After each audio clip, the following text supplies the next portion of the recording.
보도록 하겠습니다. 오늘 말씀 로마서 6장 12절에서 14절입니다. 로마서 6장 12절에서 14절 말씀 우리 한 절씩 교독하겠습니다. 그러므로 너희는 제가 너희 죽을 몸을 지배하지 못하게 하여 몸의 사욕에 순종하지 말고 또한 너희 지체를 우리의 무기로 죄에게 내주지 말고 오직 너희 자신을 죽은 자 가운데서 다시 살아난 자 같이 하나님께 드리며 너희 지체를 의의 무기로 하나님께 드리라. 함께 읽겠습니다. 제가 너희를 주장하지 못하리니 이는 너희가 법 아래에 있지 아니하고 은혜 아래에 있음이라. 아멘. 우리 서로 인사 나누도록 하겠습니다. 주님의 이름으로 사랑하고 축복합니다. 주님의 이름으로 사랑하고 축복합니다. 다시 한번 주님의 이름으로 사랑하고 축복합니다. 주님의 이름으로 사랑하고 축복합니다. 예수는 그리스도이십니다. 예수는 그리스도이십니다. 반갑습니다. 오늘도 모처럼 우리 전도사님도 나와주시고 그래서 한층 기분이 업됐습니다. 하나님의 은혜가 아닐까 싶습니다. 우리가 지난 시간에 예수님과 연합을 해서 변화된 우리의 삶의 모습, 우리의 옛사람이 어떻게 변하게 되었는지에 대해서 살펴보았어요. 우리는 예수님과의 연합을 통해서 어떤 변화가 나타났을까? 기억나십니까? 지난주에 했던 내용들. 제 본성을 가지고 있던 우리의 옛사람, 우리의 옛자라고 했죠? 우리의 옛사람이 예수님과 연합을 하게 된 그 은혜로 어떻게 돼요? 하나님같이 되고자 했던 그 욕망에서 벗어나서 그 하나님같이 되고자 했던 그 제 본성에서 벗어나서 그 죄에 대해서는 완전한 속죄가 이루어졌고 또 그 죄로부터 어떻게 돼요? 자유롭게 되는 변화가 나타난다라고 말씀을 드렸죠. 그런데 그 죄에서의 완전한 속죄와 그 죄에서 자유롭게 되는 변화가 누구로 말미암아서 이루어진다고요? 예수님으로 말미암아서. 예수님 안에서, 그리스도 예수님 안에서만 이루어질 수 있는 일이다라는 것을 바울은 지난 시간에 강조하잖아요. 우리의 옛사람이 변하면서 이렇게 죄로부터 자유롭게 되는 변화를 이루어지는데 이것은 예수 그리스도 안에서 이루어지는 것이다 라고 강조하잖아요. 이것을 잊어서는 안 된다라는 겁니다. 그리고 예수님과 우리가 연합을 하는데 그 연합은 인격적이고 생명적인 그런 연합이고 또 영원한 연합을 나타낸다라고 말씀을 드렸죠. 예수님과 연합하여서 죄에 대하여 죽은 우리가 이 땅에서도 영원한 하나님 나라의 생명을 소유하며 살아가고 있다라는 것에 대한 확실하고 견고한 그 믿음을 갖게 된다. 이것이 바로 변화된 삶이에요. 우리에게서. 그전에는 그러면 어떠다는 얘기예요? 그 믿음이, 확실한 믿음이 없었다. 그렇지만 예수님을 통해서 우리에게 그러한 확실하고 견고한 믿음이 생겨나고 또 그런 변화가 이루어진다라는 겁니다. 우리가 이런 말을 가끔 들어요. 사람은 변하지 않아. 그런데 그리스도인은 변합니다. 반드시 변합니다. 왜요? 왜? 예수님께서 변하게 만드시기 때문에요. 다시 한번 말씀드리지만 예수님께서 베드로의 이름을 게바라고 이름을 지을 때 미래형이었어요. 장차 게바라 부를 것이다. 장차 반석이 되게끔 하실 것이다 라는 그런 이름을 지어주셨잖아요. 그래서 오늘 바울을 통해서 우리에게 주시는 말씀을 통해서도요, 우리의 이 확실하고 견고한 믿음이 지금은 당장 없을지라도 장차 예수님 안에서 우리에게 생겨나는 변화가 이루어질 것이다. 이것이 바로 우리에게 주시는 메시지입니다. 반드시 변합니다. 반드시. 그리고 그리스도 예수 안에서 죄에 대해서는 죽고 또 하나님에 대해서는 산자가 되어서 하나님의 영광을 위해서 살아가는 자의 삶으로 우리가 변화된 삶을 살아가게 된다라고 바울은 증거를 하죠. 아니 그런데 내가 예수님을 만난 것 같긴 한데 내 삶은 여전히 어떻게 돼요? 하나님 영광을 위해서 살아가는 삶이 아닌 것 같아요. 그게 사실이잖아요. 그죠? 아니, 우리가 아무리 거룩하게 살고 성경적이고 또 순종하는 삶을 산다고 하더라도 그래서 내가 이러한 삶을 살아가면서 하나님께 영광이 될까라는 그런 생각이 들 수도 있습니다. 그런데 우리가 무엇을 해서 하나님께 영광이 되는 것이 아니라 우리가 그리스도인으로 살아가는 그 자체만으로도 하나님께 영광이 된다는 사실을 우리가 깨닫게 되면 내 삶이 바로 하나님의 영광된 삶이라는 것을 알게 되죠. 이것이 하나님께 영광을 올려드리는 삶이라는 걸 알게 되죠. 그러면 우리가 그렇게 막 살 수 있겠어요? 그렇기 때문에 변화가 되는 겁니다. 그렇기 때문에 바울은 이렇게 우리에게 변화된 삶에 대해서 얘기를 하면서 반드시 우리는 하나님의 영광의 도구의 삶을 살아가게 된다라는 것을 반드시 얘기를 하고 있어요. 아무것도 한 거 없는 것 같지만 우리의 삶을 통해서 우리는 하나님의 영광의 도구 삼아주신다는 거, 하나님께서. 그래서 꼭 기억하시기 바랍니다. 이처럼 나만을 위해서 살아가는 이 죄인이었던 우리가 하나님의 영광을 위해서 그리스도 예수 안에서 살아가는 그 변화된 은혜의 삶, 그 삶으로 인도하셔서 반드시 변화된 그리스도인의 삶을 살아가게 된다라는 것을 바울은 지난 시간에 우리에게 말을 해줬고요. 여러분들은 이것을 꼭 반드시 기억을 하셔야 될 것 같습니다. 오늘 우리가 살펴본 말씀도 우리가 지난 시간까지 살펴보았던 그 6장 1절에서 11절까지 말씀을 근거로 해서 바울이 강력하게 권면을 하는 내용으로 전개가 됩니다. 6장 1절에 보면 이런 말이 있죠. 은혜를 더하기 위해서 죄에 거하겠느냐? 라는 그런 말이 있는데 이 말씀에 대한 변증이 오늘 또 계속해서 이어져 갑니다. 바울은 이 6장 1절의 말씀에 무엇이라고 대답을 하냐면 그럴 수 없다 라고 아주 강하게 부정했던 거 여러분 기억하실 거예요.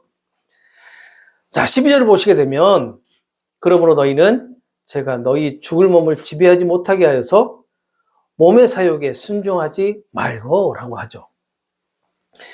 제가 우리의 죽을 육신을 지배하지 못하게 해서 우리가 그 육신의 정욕, 악한 욕망에 굴복하면서 따르는 일이 없도록 하라라는 것입니다. 우리가 지금까지 살펴본 그 6장의 내용을 한번 떠올려보시기 바랍니다. 그리고 죄에 대해서 죽고 하나님에 대해서 산 자가 된 우리가 죄의 지배를 받을 수 있는 것일까? 라는 그 질문에 스스로 한번 대답을 한번 해보시기 바랍니다. 어떤 대답이 나올 수 있을까? 대답은 No, 아니요죠. 우리가 죄의 지배를 받을 수 없어요. 왜요? 왜? 예수님이 완전한 속죄 제물이 되어서 단번에 죄 사함을 완성하셨기 때문에 우리는 죄의 지배를 받을 수 없는 겁니다. 그래서 그리스도 예수 안에서 우리는 죄의 지배를 받는다는 그 말은 있을 수 없는 말이에요. 그런데 우리는 왜 죄악 가운데 있는 것일까? 우리는 왜 죄악 가운데 살아가고 있는 것일까? 이것도 다시 한번 스스로에게 질문을 한번 해보시기 바랍니다. 우리가 육체 가운데 살아가는 동안 우리의 몸은 죄의 지배를 받을 수밖에 없습니다. 그래서 사도 바울은 죄가 너희를 지배하지 못하게 하라 라고 말하지 않고, 자, 잘 들으세요. 죄가 너희를 지배하지 못하게 하라 말하지 않고 죄가 너희 죽을 몸을 지배하지 못하게 하라 라고 현재 명령형을 사용해서 권면을 한단 말이에요. 죄가 너희를 지배하지 못하게 하라 라는 것은 예수 그리스도의 속죄가 완성이 되지 않았다라는 그런 의미가 됩니다. 그래서 죄가 너희 죽을 몸을, 죄악 가운데 있는 우리 육체를 지배하지 못하게 하라라고 오늘 본문의 12절에 말하고 있는 거예요. 우리가 예수님과 영적으로 그리고 인격적으로 연합을 이루게 된 후에 우리는 어떻게 됩니까? 우리의 영은 거듭나게 되죠. 그래서 죄는 우리를 지배하지 못하게 됩니다. 그러나 우리의 몸은 아직 구속받지 못했다는 사실 때문에 우리의 몸이 죽을 몸이라고 오늘 본문에서 말하고 있는 거예요. 그렇다면 우리의 이 죽을 몸은 언제 구속을 받을 수 있을까요? 성경에 나와 있죠? 네. 언제요? 예수님께서 다시 오실 때. 맞아요. 다시 오실 때 우리의 부활의 몸은 구속을 받잖아요. 우리의 몸도. 그 전에, 그러니까 우리의 몸이, 육체 가운데 살아가는 동안, 육신의 장막을 입고 있는 동안은 우리의 몸은 이렇게 죄의 지배를 받을 수밖에 없단 말이에요. 그래서 우리가 제약된 삶 속에서 제약된 모습으로 그대로 나타나는 거예요. 우리의 몸이 죽을 몸이라는 것은 죄가 우리 몸 안에서, 이 죄라는 것이 우리 몸 안에서 헬라어로 에피시미아라고 얘기를 하는데 이것을 번역하면 뭐라고 하냐면 열망, 욕망, 갈망 이러한 것들로 그 정체를 여러 가지로 드러낸단 말이에요. 제가 우리 몸 안에서 막 정체를 드러내요. 욕망으로 드러내고 갈망으로 드러내고 그리고 열망으로 막 드러내요. 이러한 여러 형태로 드러내는 것들이 뭐냐면 다른 말로 죄악이라고 한단 말이에요. 그래서 우리가 그 구원을 받았지만 육신의 장막을 벗을 때까지는 죄악 가운데 살아가게 되는 것이고 또 몸의 사욕에 순종하지 말라라는 이 권면을 바울은 현재 명령형으로 지금도 우리에게 지금 권면을 하고 있는 거예요. 우리 안에서는 육체의 소욕과 성령의 소욕이 매 순간 갈등을 합니다. 여러분 많이 느끼시죠? 네. 가장 많이 느끼는 이유가 뭐예요? 옆에 계신 분들 때문에.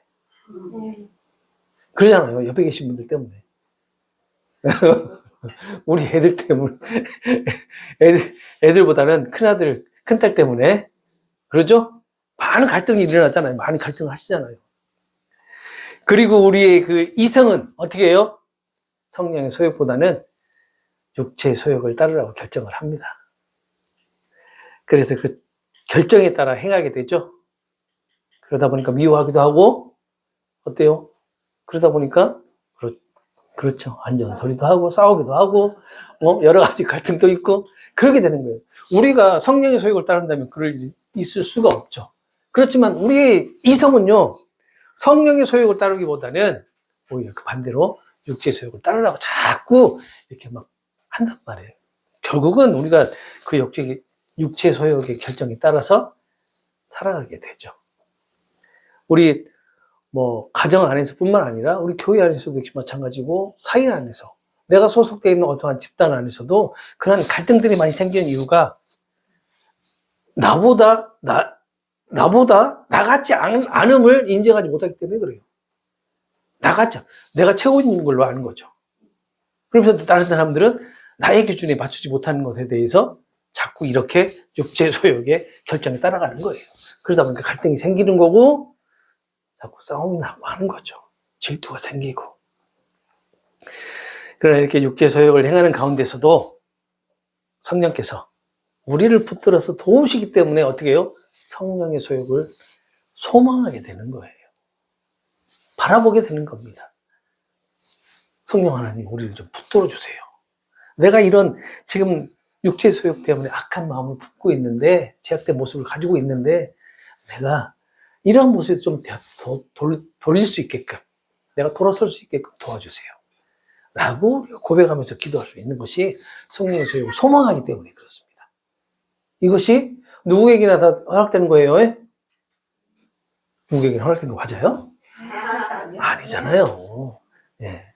하나님의 자녀들에게만 이러한 성령의 소욕을 소망할 수 있게끔 허락하셨단 말이에요. 그래서 다른 겁니다. 그래서 세상 사람들과 그리스도인이 다른 이유가 그래서 다른 거예요. 그래서 13절을 보시게 되면 우리의 몸의 지체와 우리 몸과 이 지체를 불의의 무기 혹은 의의 무기로 이용될 수 있다라고 바울은 말씀을 합니다. 13절 또한 너희 지체를 불의의 무기로 죄에게 내주지 말고 오직 너희 자신을 죽은 자 가운데서 다시 살아난 자같이 하나님께 드리며 너희 지체를 의의 무기로 하나님께 드리라 라고 합니다. 자, 13절을 쉽게 풀어서 설명하면 이렇습니다. 우리의 육신의 한 부분이라도 죄에 내맡겨서 불의의 도구가 되게 해서는 안 된다는 것입니다. 오히려 죽은 자들 가운데서 살아난 사람답게 우리 자신을 하나님께 드려라 라고 한다는 거예요. 그래서 하나님께서 우리의 몸의 모든 부분을 의의 도구로 사용할 수 있도록 하라 라고 지금 말을 하고 있는 겁니다. 여기서 지체라고 말이 나와 있는데, 지체라는 것은 우리의 신체, 우리의 인체 부분을 얘기하는 것뿐만 아니라 우리의 생각, 마음, 그리고 인지력, 이성, 사고, 이런 모든 것까지 다 포함하는 거예요. 우리의 지체라는 것은.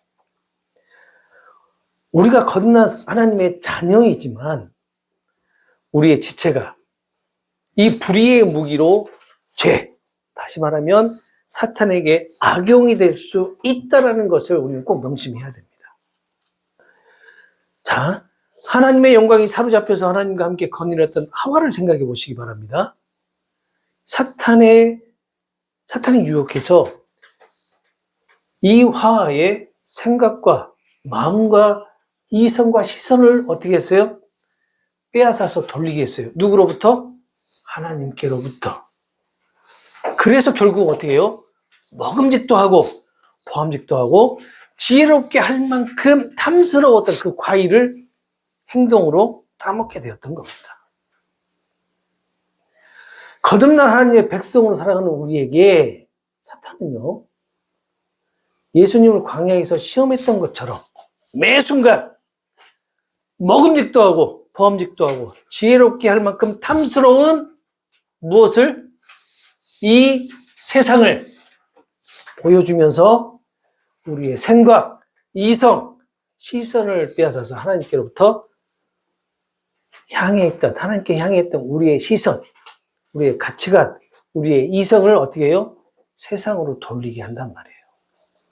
그래서 우리를 타락한 이성을 가진 존재라고 말을 하는 겁니다. 그리고 우리는 그 유혹에 항상 어떻게 해요? 넘어가게 돼요. 항상 넘어갑니다. 그래서 우리가 하나님의 의의 도구가 맞지만 사탄의 불의의 도구로도 이용을 당한다는 사실을 우리는 반드시 깨달아야 되는 거예요.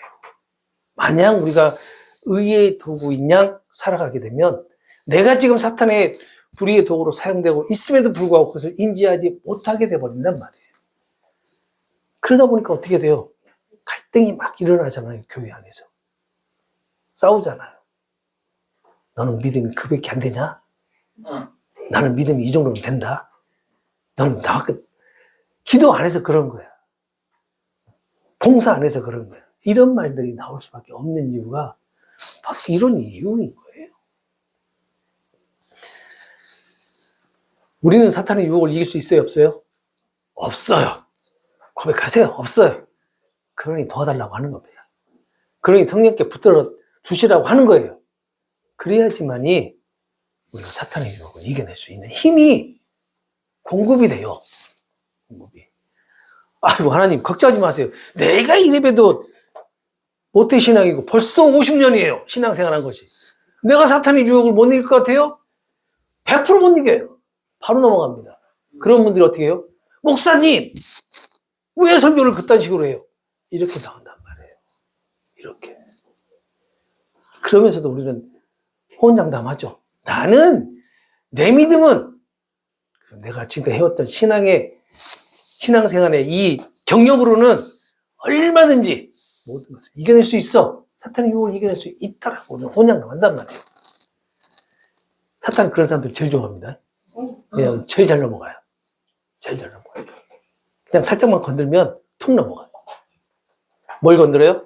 자존심 싹싹 건드려봐요. 바로 넘어가잖아요. 장로님이 그러시면 바로 넘어갑니다.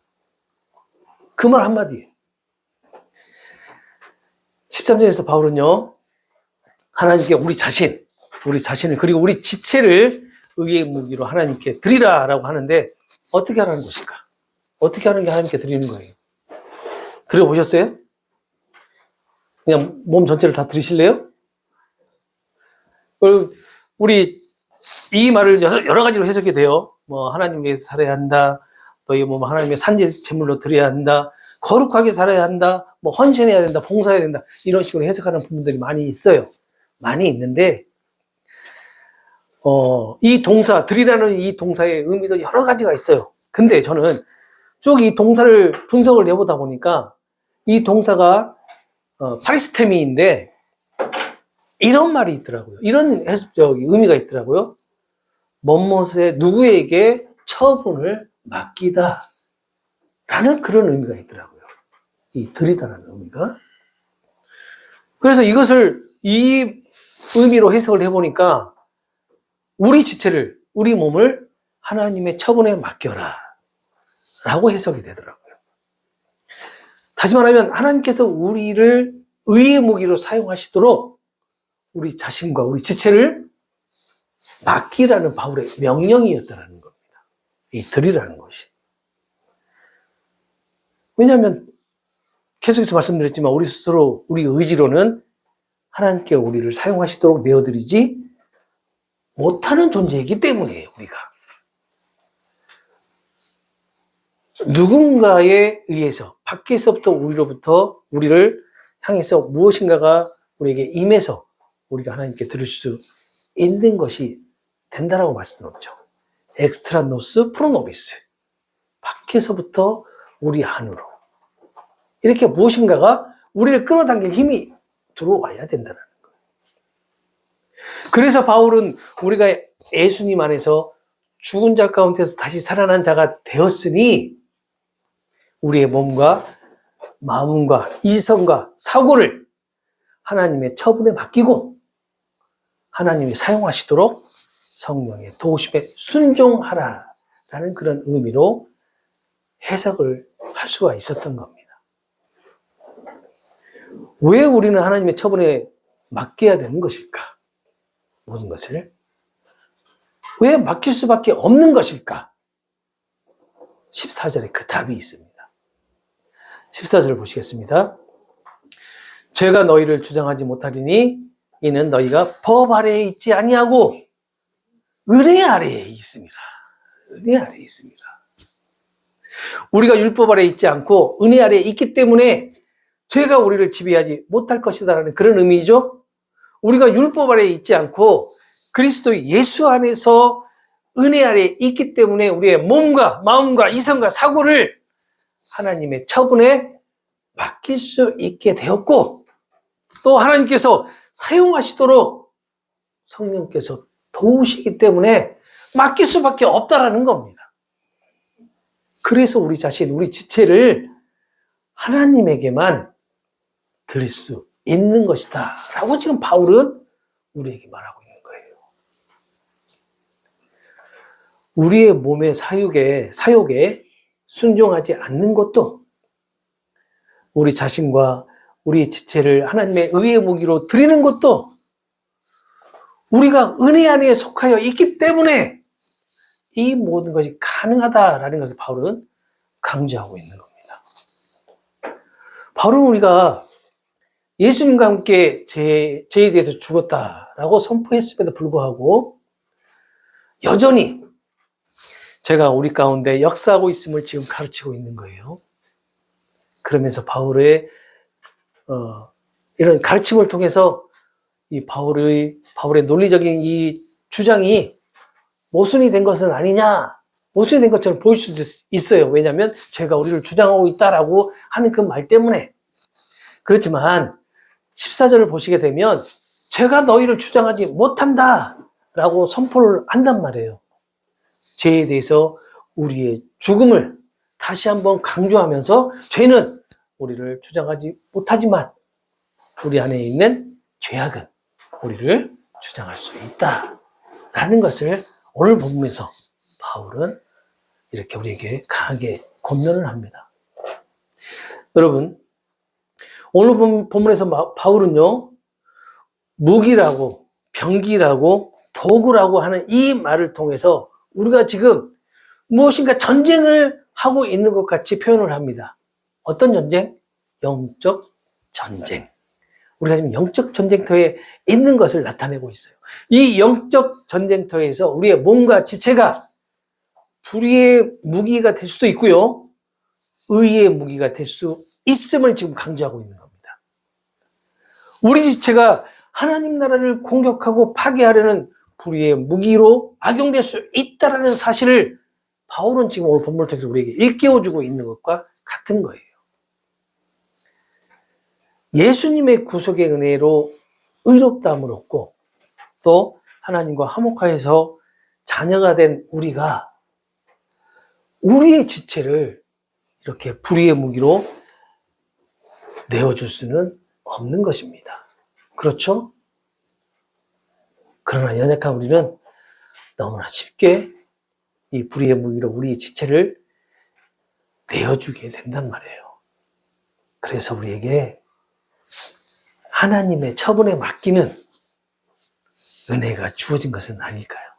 우리 스스로, 우리 의지로는 도저히 그 불의의 무기를 거부할 수 없기 때문에 하나님께서 우리의 모든 것을 주장하셔서 우리가 불의의 무기가 아닌 의의 도구로 사용이 될 수 있도록 우리의 처분을 맡기는 것이 아니겠냐는 것입니다. 우리 스스로는 하나님께 의의 무기로 드릴 수 없기 때문에 우리를 불의의 무기에서 벗어나서 의의 무기가 되도록 우리를 붙들어 주시도록 우리 자신과 우리 지체를 하나님께 맡겨드리는 것은 그리스도 예수 안에서 우리에게 충만하게 임하고 있는 은혜 때문일 것입니다. 우리가 아직도 율법 아래에 있다면 제가 왕노릇하고 있을 것입니다. 그러나 우리가 예수 안에 있기 때문에 아무것도 한 것이 없는 것 같지만 하나님의 의의 무기로 인도함을 받고 있다는 것을 명심하시기 바랍니다. 한 주간에 허락될 삶도 언제나 하나님의 의의 도구로 쓰임을 받는 삶, 하나님의 영광을 위해서 성령의 인도함을 받는 삶 가운데 예수님의 은혜가 충만하게 임하는 귀한 날들이 되시기를 소망합니다. 우리의 본성으로는 모든 부분에서 의의 도구가 될 수 없으니 우리를 새롭게 하시는 은혜로 하나님께 드려지는 의의 도구로 하나님의 영광을 위해서 선하게 사용되는 의의 도구가 되도록 인도함을 받으시기를 바랍니다. 주께서 여러분들을 붙들어서 언제나 함께 하실 것입니다. 기도하겠습니다.